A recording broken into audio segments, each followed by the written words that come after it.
Sí, teniendo un concepto general del cáncer, que se echan a perder las células, ¿sí? Si se vuelven células cancerosas. A mí me gusta la cirugía, pero estoy casi convencido, de que el tratamiento del cáncer, actualmente en 2014, septiembre, si está chiquito, pues se lo quito. Pero la finalidad no es el tratamiento médico exclusivamente. Yo así la veo, de que el cáncer pulmonar, cuando llega el enfermo a decir, fíjese que ya tengo una expectoración hematoica, ya está eso reteinvadido. Así es. Entonces yo creo que la finalidad, es decir, el fin de esto, que a mí no me va a tocar desgraciadamente, es el tratamiento médico del cáncer. Yo no creo que, y más en México, descuidados o no sé, actualmente hay 12 millones de fumadores entre los 12 a los 60 años de edad, ¿no? Entonces van a llover los cánceres. Es decir, se va a venir un problemazo, porque no va a haber lana para sostener todo eso. Entonces yo creo que sí vale la pena, y a mí me parece fundamental seguir investigando el comportamiento de esas células para darles un palo, ¿no? Porque con un bisturí no va a ser posible. ¿Usted qué opina?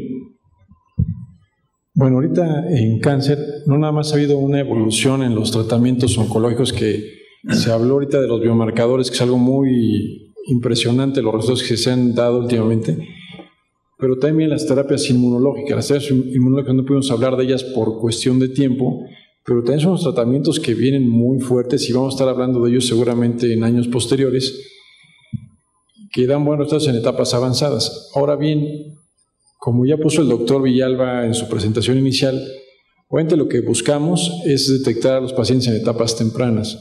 No todos los pacientes son candidatos a hacerles screening, solo pacientes que tienen un índice tabáquico mayor de 30, de 55 a 75 años, son los que tenemos claro mediante el estudio que ya platicamos, el NLST de Estados Unidos. Este estudio pues nos muestra que se puede disminuir un 20% la mortalidad por cáncer en personas con alto riesgo.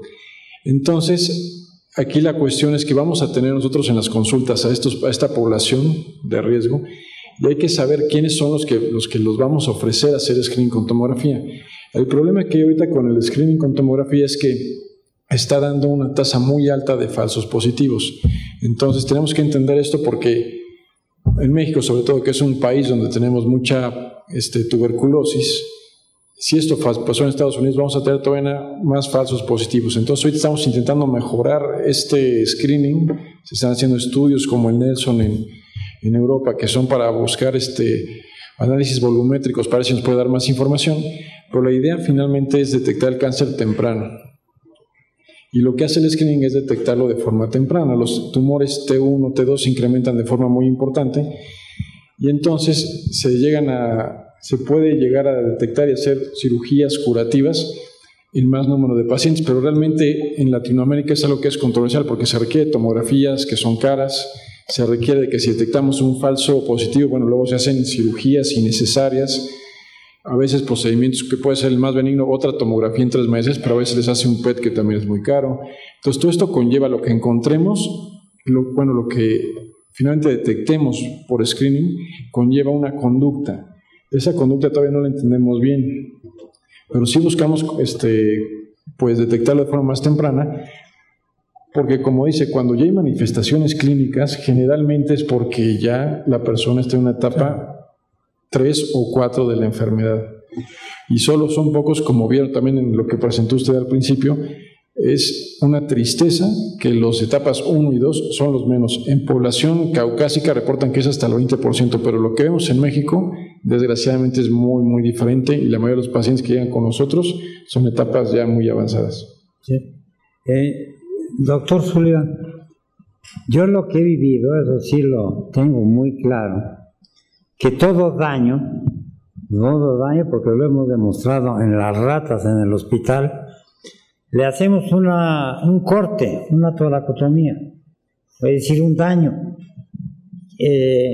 Y ese daño provoca, es decir, es ideal para hacer angiogénesis, ideal.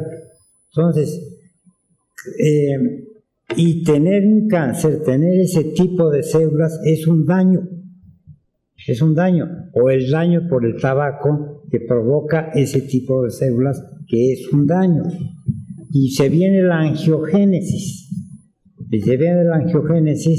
y ¿cómo se podría hacer para evitar inmunológicamente ese crecimiento de vasitos que van a provocar la metástasis, ¿no? Entonces, yo eso sí lo he vivido. Y también lo que he vivido, y lo viví mucho, será que ya estamos en distintas épocas, pero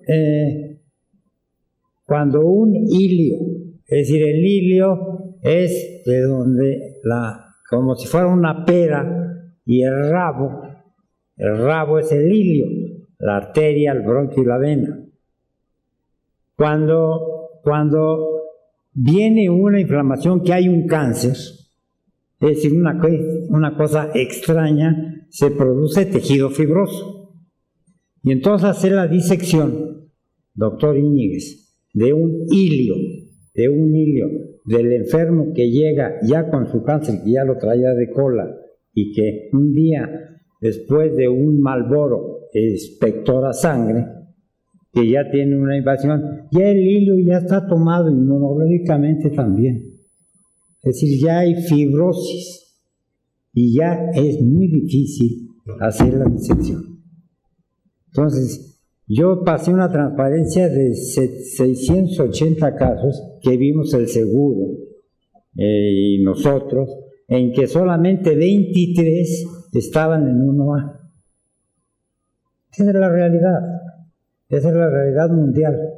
Entonces, yo creo que todavía debe decir, en un país como México, yo no digo que decir que les hagan una incisión gigantesca, yo no lo digo, pero sí va a haber necesidad de hacer todo eso para hacer una mejor limpieza del cáncer, que ya es más de 1A. Entonces, doctor Sullivan. Doctor, usted tiene razón.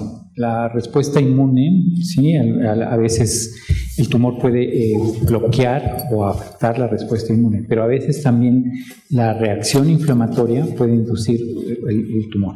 Sí, entonces tenemos que estudiar qué es lo que está pasando con unos pacientes o qué sucede con otros pacientes. Todavía nos falta estudiar muchísimo más la participación de la respuesta inmune y qué otros factores están implicados en el desarrollo del tumor. Yo creo que todavía nos falta un tramo por seguir. Muy bien, gracias. Muchas gracias. Doctor Íñiguez.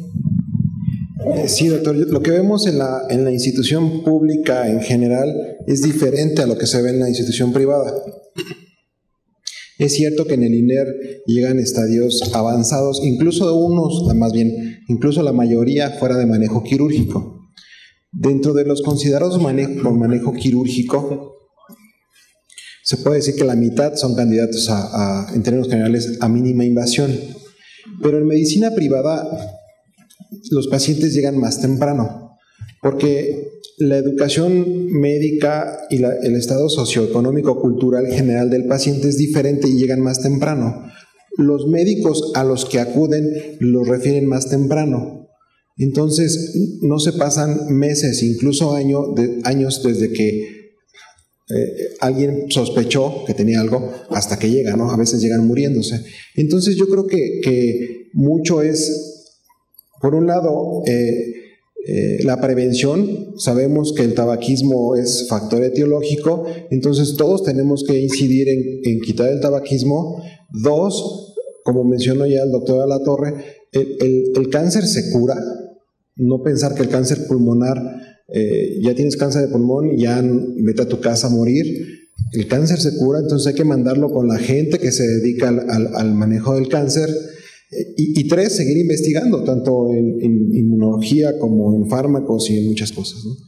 Y si bien es cierto, en México sabemos las carencias que existen, pero también sabemos que existe dinero. Entonces yo creo que a los que nos toca pues, pedir para nuestro molino, o sea, si en las instituciones de salud nos hace falta medicamentos, instrumental quirúrgico para operar a esos pacientes, pues hay que pedirlo, y yo creo que los recursos los hay, solamente hay que jalarlos para los fines que nos interesa, en este caso en particular, pues el cáncer de pulmón. Doctor Narváez.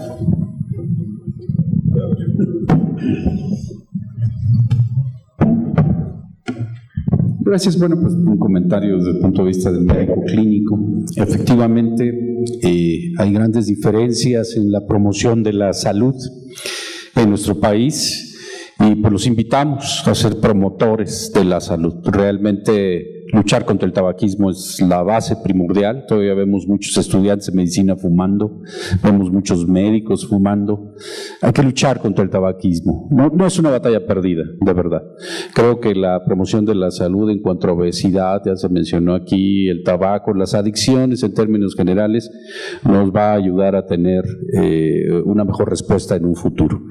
Y ustedes como factores de cambio, cualquier paciente que tiene problemas respiratorios tan simple como una tos, una placa de tórax, por favor, un estudio de la expectoración, placa de tórax PA y lateral, no se les olvide, a veces se nos olvidan esos detalles. Olvídense de los estudios sofisticados, los hay.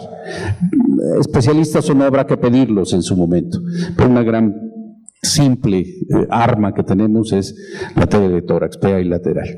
Nunca lo olviden, por favor. Doctor Villalba.